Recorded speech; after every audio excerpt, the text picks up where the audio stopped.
Secretary of Treasury, Janet Yellen, that is planning a trip to China. What the heck is she going to China for? Begging for money?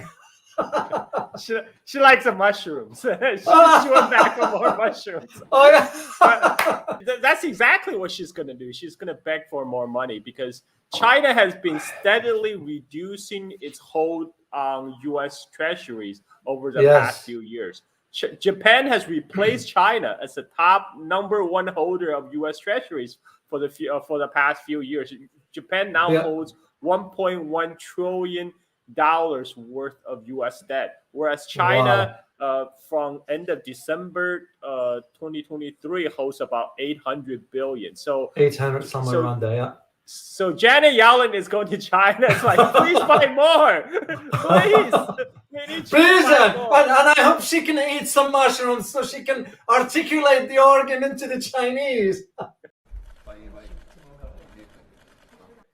Now, on a serious note, Carl, do you think the Chinese will give her money? Well, I think China will continue its strategy of reducing exposure to U.S. debts because, China has come to realize they're trading all these industrial goods and manufactured goods to U.S. for a pile of paper, for a bunch of IOUs. And they find better use of that money, of that trade surplus, to invest them into Belt and Road projects all across the globe.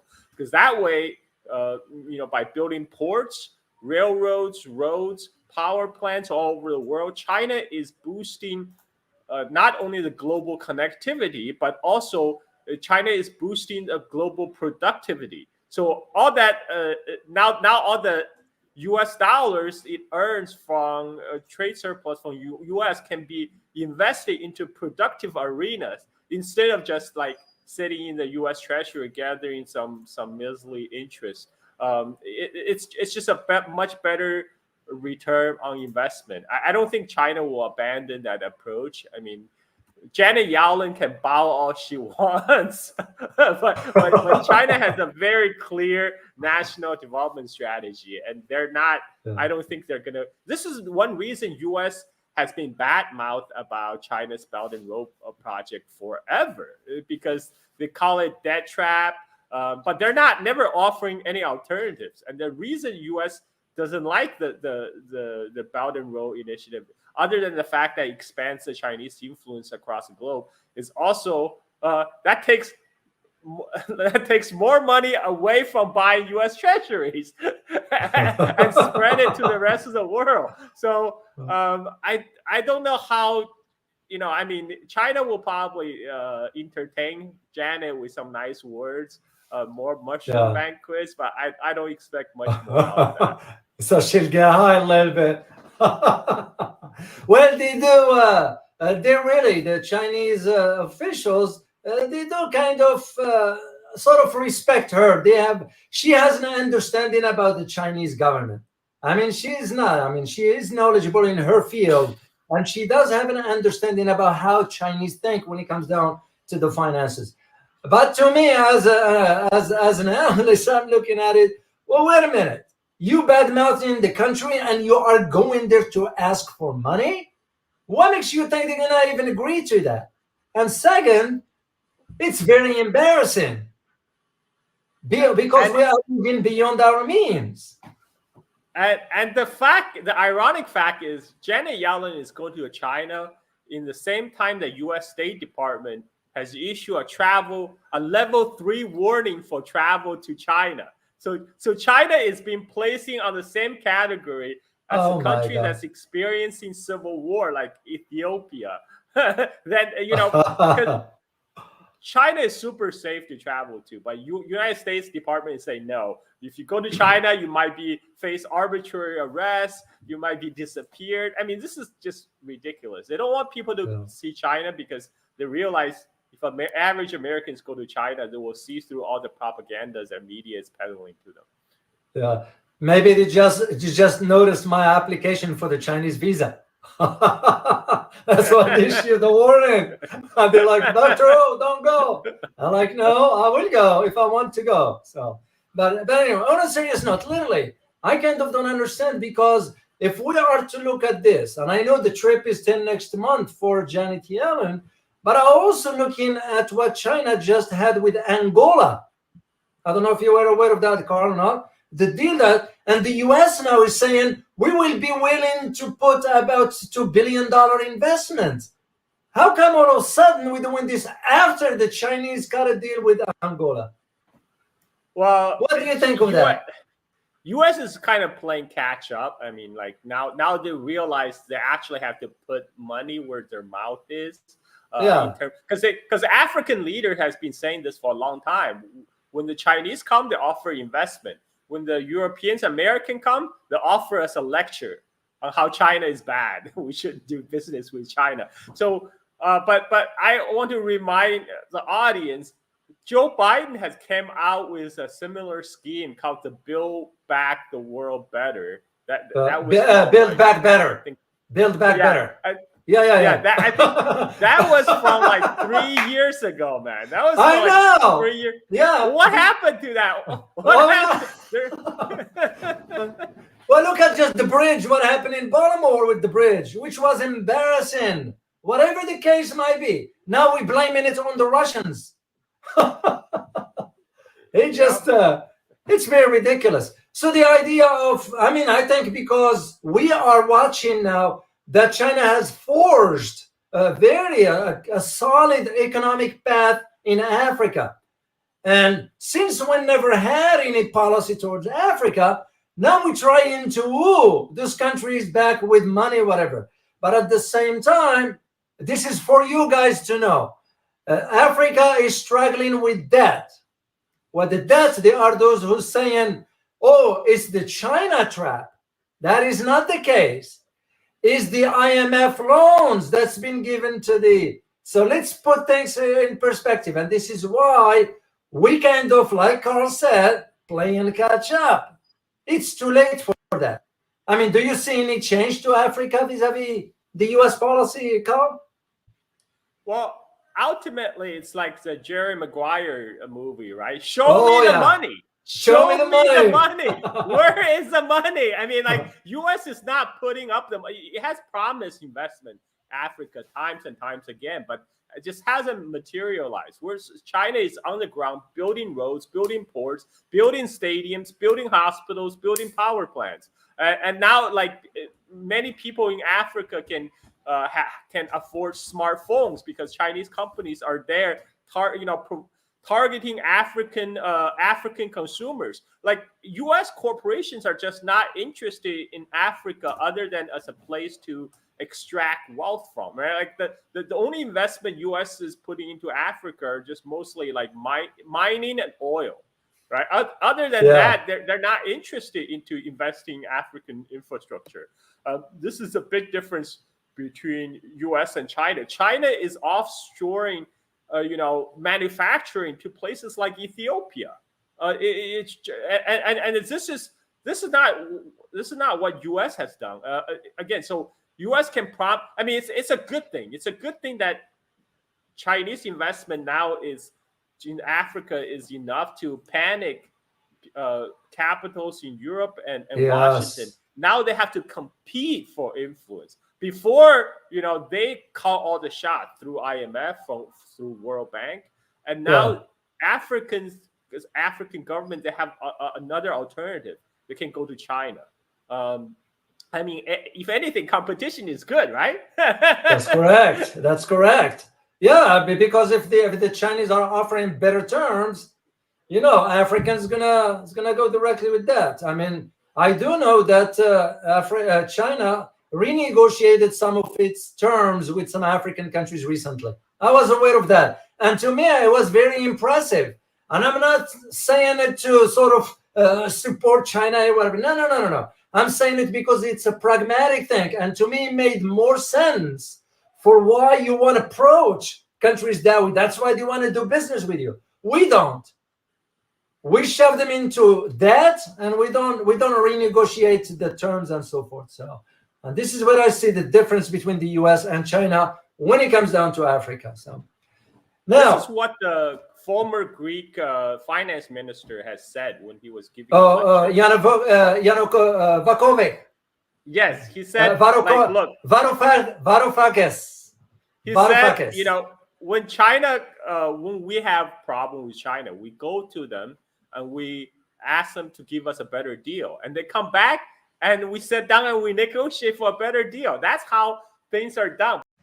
I'm been very concerned lately about China and sort of we have transferred so much money from our economy over to China by buying all those things and supporting their economy over there so they could make more and more money.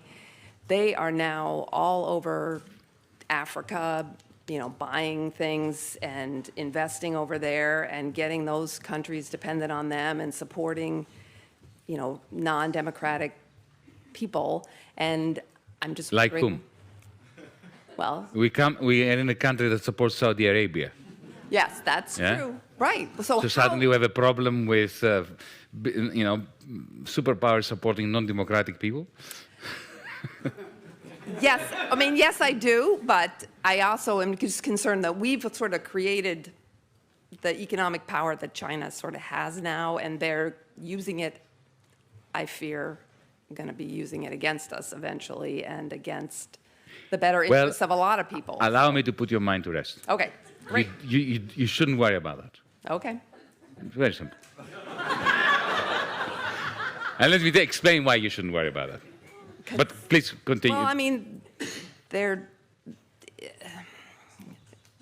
you know, they're in Africa. They're lending money to countries to build ports and different infrastructure. To build what? Port, And what's wrong with that? And, well, because... Countries that need ports get ports.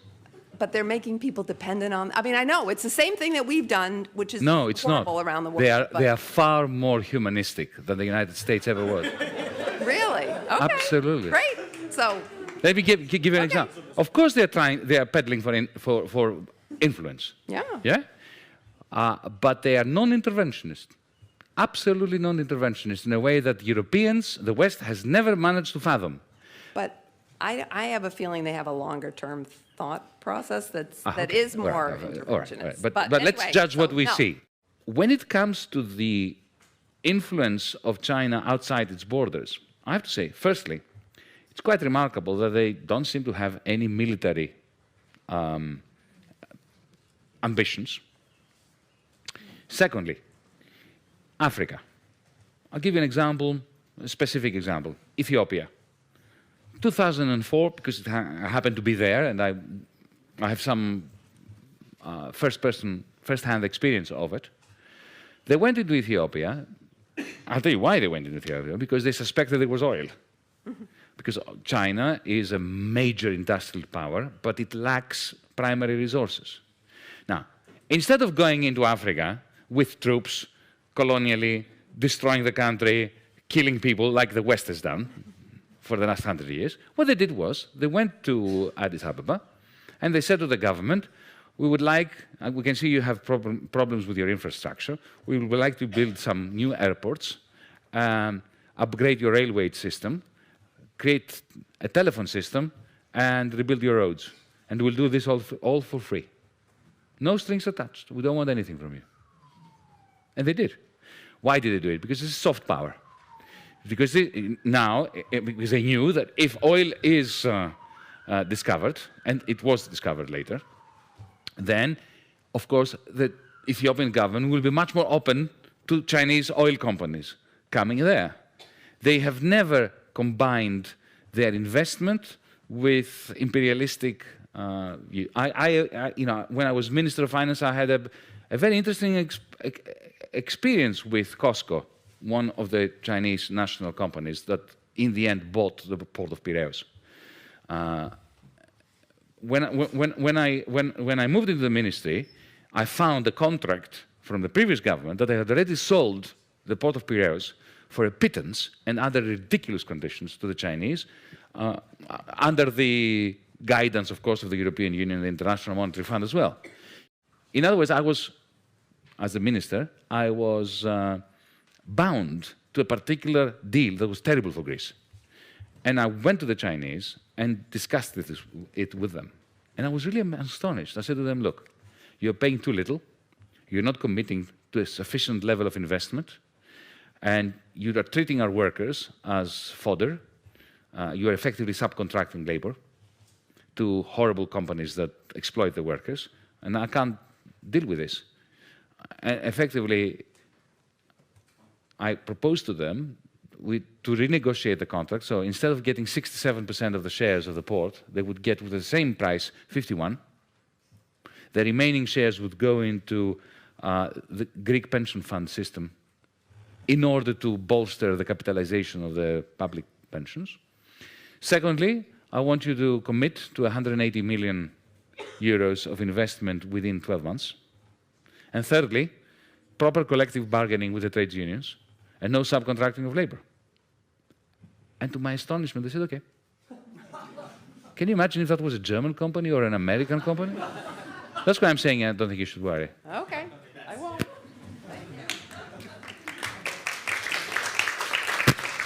But that's just not the way that U.S. and Europe traditional conduct business, especially not Africa. I mean, he's talking about Greece. I mean, I mean, like, it's traditionally in U.S. it's either my way or the highway. You're either with us or against us. Against us, yeah. And that era is over. I mean, I've been writing about it, Carl, for the last few years. And believe it or not, I do get a pushback from inside because usually some of my articles will have to be cleared by the US government and so forth because of my past history in Washington and so forth. But at the same time, like, I ain't going to shy away from saying that because it's the truth. And second, the world has changed and we need to change with it. Instead of fighting the Chinese, why not cooperate with the Chinese so it will be win-win for everybody? I mean, most Americans have no clue what lies ahead. So, and this is why I believe the US now is asking behind closed doors, is asking, for example, Niger. You know what's going on with Niger and all that. We're asking Niger behind closed doors to keep our bases there. And they said no. No more. So it's over for them.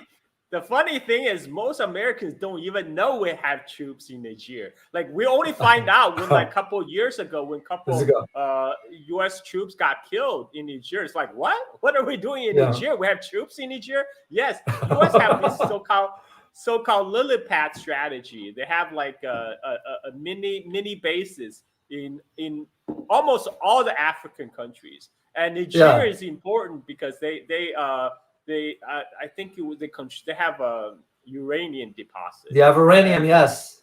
Yeah, and very rich in uranium. And this is why U.S. want to keep a close eye. But all these, like you meant, uranium is one of the like strategic materials that's concentrated in few places in the world. One place is Russia. Well, U.S. and Europe just cut that source off. And another place is Africa. And then now the Africans say, we're kind of getting tired of you come here and take our resource for dirt cheap. I mean, that's why Niger is kicking the French out, and now they're denying extending lease to American bases. So, I mean, they still have Australia, but, that's... That's not Australia and New Zealand together. We're not going to even be talking about South Korea, Japan, and Philippines. Those are basket case. Yeah. I mean, they're vassal states. Very. Right now, what U.S. is doing, I mean, they're building a wall around themselves. They're building a wall around U.S. They're trying to build a wall also around the U.S. vassal states of EU and also like Japan and South Korea. While the BRICS countries is powering forward into the 21st century. So I think if I don't know if the U.S. attempt of building this wall and separating the worlds into two halves will succeed. I think in their mind, they're just doing the Cold War 2.0 because they're like, oh, okay, we know how this play out. We know how we won the Cold War 1.0, when the world was divided into two camps, and we won that time. So we just have to do the same thing again. But I'm sorry, like back then, Soviet Union have a very little contact with the rest of the world. China is a world's factory. At the center of global manufacturing. You can't just shut China out. What you're gonna do is you're gonna isolate yourself from the rest of the world, and that's increasingly likely if Washington keep on this boneheaded idea of decoupling. Yeah, which is crazy. Well, this is why I didn't quite understand why Janet Yellen now is going to China for, especially after what she said, and I quote here, U.S. Treasury Secretary said, Chinese companies are producing too many batteries, solar panels, and electric vehicles to the detriment of American workers. And that's why she's planning to raise the issue when she visits Beijing next month. End of quote. Yeah, it's ridiculous. I read the headline. Janet Yellen says China ramping up industrial production is gonna threaten to disturb the balance in the world. It's like wait. So what you're really saying is ramping up money printing, like what you do at Federal Reserve, is good, but ramping up industrial production to produce things people actually use is bad. It's bad. You make things cheaper because when China makes more stuff, it makes the price come down. So you're saying inflation is actually good. Lower price for average American is actually bad. That's what they're saying right now. Yeah, that's true. I mean, if you ask any American, they'll tell you, yeah, we like to go to Walmart. We like to go to Target. We like to go to Home Depot. We buy the stuff because we can afford it. Why? It's made in China. And this is the reality. And that's why I kind of, as an American, I feel embarrassed that a Treasury Secretary is behaving in this manner. To me, it shows really we are not in touch with the reality of where the world is headed. We kind of wanted to live in denial about the current financial status of the world. The thing is, Janet Yellen, as you say, she's actually a very smart woman. She knows how, she's actually very strong in her own field, but she has to speak to different audiences, right? She has to speak to the domestic audience, and sometimes she has to cater to all the stupid politicians in Washington. So she has to spend some of her time doing the grandstanding, but it's in total contradiction to what she's actually trying to do, which is to get more money from China, while she has to criticize China publicly. I mean, that's not going to make her job easier. Yeah, well, I do have my doubt that the Chinese will agree to extend any further loans, because I don't see Chinese doing that. I could be wrong, but speaking of China, yeah, go ahead, Carl. I mean, it could be. I mean, it could work if it's a reciprocal. There's reciprocality. If U.S. agreed to, for example, lift the sanctions. If U.S. agreed to lift the chip sanctions, I'm sure China's okay. Sure, we can buy more treasuries. But what Janet Yellen and her boss in Washington wants to do, they want to maintain the high-tech sanctions on China while have China continue to buy U.S. treasury. Why would China do that? I mean, they want to have the cake and eat it too. And you can have that. That era is gone.